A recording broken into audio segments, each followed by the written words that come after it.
कोठरी में बाबा मोर बियाह कैले, कोठरी में गवनवा कैले, कोठरी में गवनवा कैले हो ललन मुहावा उघारी।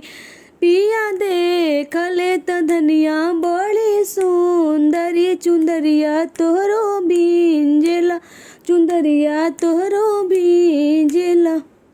के करिया हो प्रभु जी घरवा तो के बार तनवा धोई है, के बार तनवा धोई है हो। ये प्रभु जी के करी है राम रसोईया हो, चुंदरिया हमरो बाची है, चुंदरिया हमरो बाची है। आमा करिया हो धनिया घरवा तो बहिनी बार तनवा धोई है, बहिनी बार तनवा धोई है हो। ये धनिया भाभी करी है राम रसोईया हो, चुंदरिया तोहरो बाची है, चुंदरिया।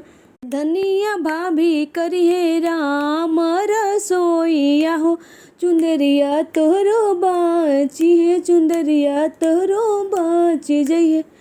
आमत राउर प्रभु जी बूढ़ हाई, बहिनी ससुर तिन हाई, बहिनी ससुर तिन हाई हो। ए प्रभु जी भाभी राउर करिए पाटीदारिया हो, चुंदरिया कैसे बाची, चुंदरिया कैसे बाची।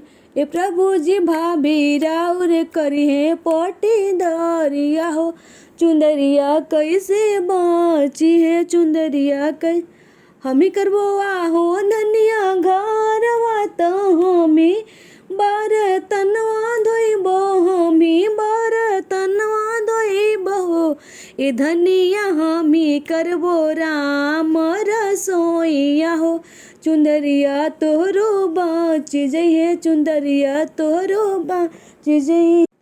हेलो दोस्तों, मेरे गाने को लाइक एंड सब्सक्राइब कर दीजिए और शेयर कर दीजिए। Thank you.